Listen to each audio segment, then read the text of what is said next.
Just getting set up. Yeah, I'll be in a second to check in. Okay, let me turn off the volume.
Hello, I'm John Fisher, and this is a technical setup for tonight's performance of Rebs, which will be at 8:05 p.m. Eastern Standard Time and 5:05 p.m. Pacific Time. So tune in at 8:05 p.m. for the production of Rebs. This is a technical setup. We're just doing some things, checking some stuff out, getting prepared for tonight's performance at 8:05 and 5:05 Pacific Time.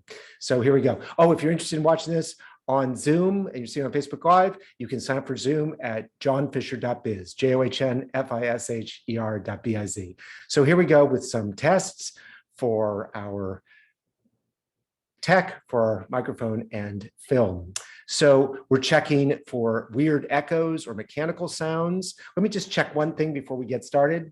I'll be right back.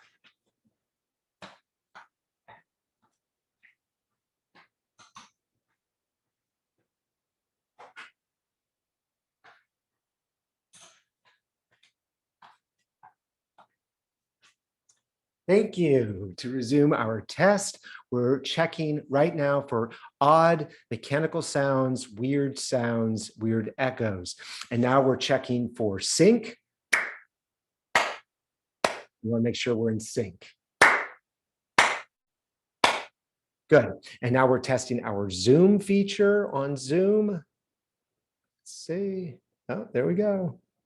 Zoom on Zoom. Great. And now we're testing for a loss of screen.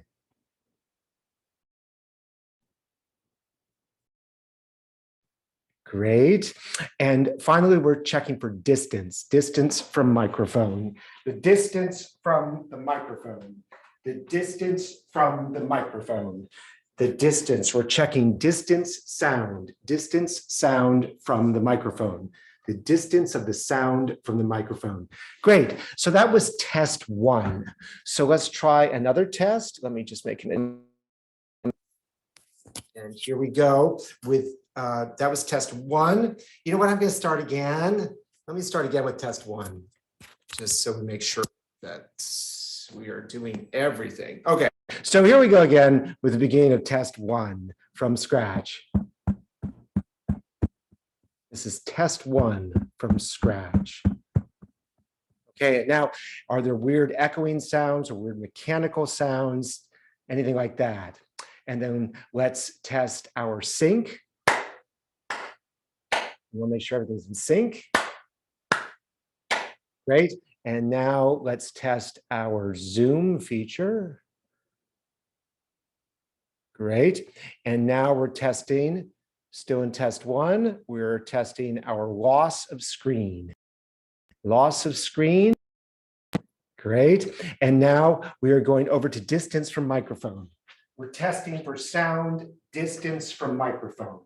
We are testing the sound, the distance from the microphone. We're testing for distance from microphone. So that was test 1. Now let me make my adjustment and over to test 2.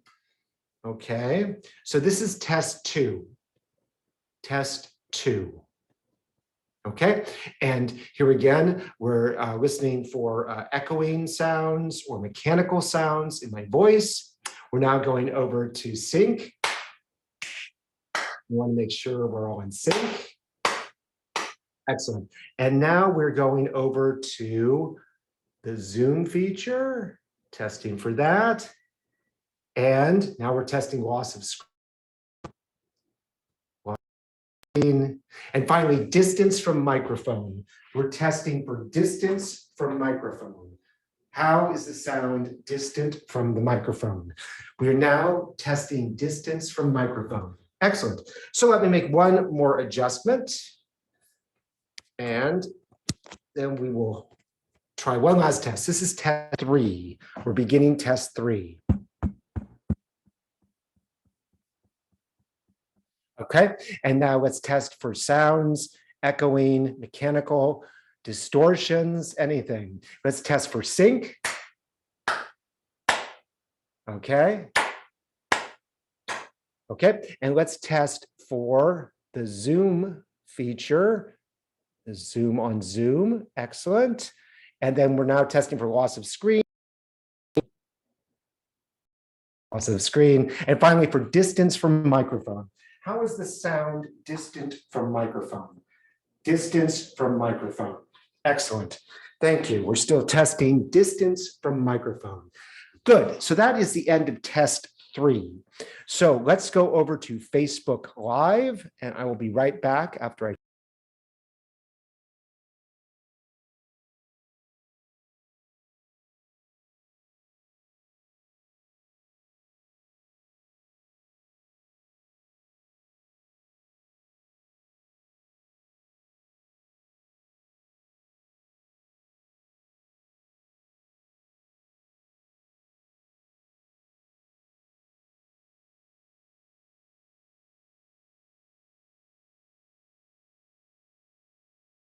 So we're now testing on Facebook Live, okay? So the same questions, quality of sound. How is the sound quality? Is it echoey? Is it mechanical? Let's test sync.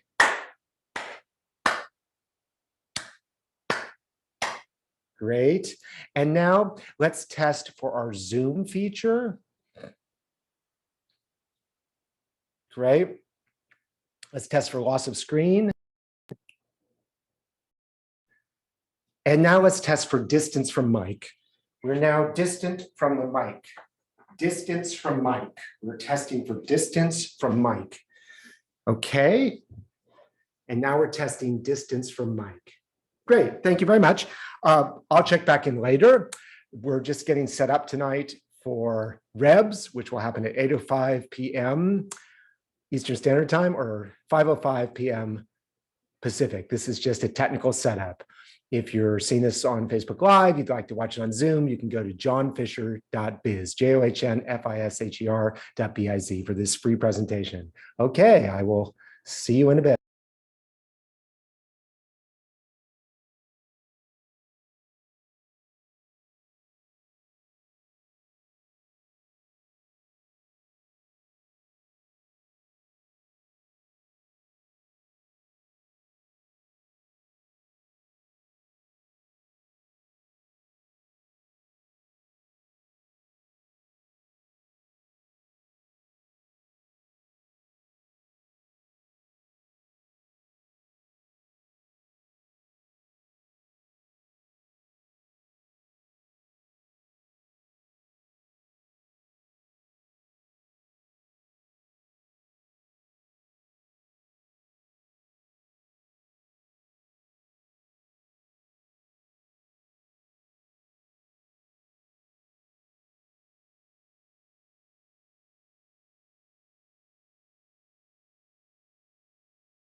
Hello, and we're just going to do a quick test for audio.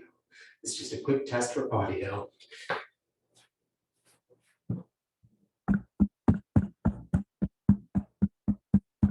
Test, test, test. This is a test for audio. A test for audio. Thank you so much, everybody, and we'll begin in just a few minutes.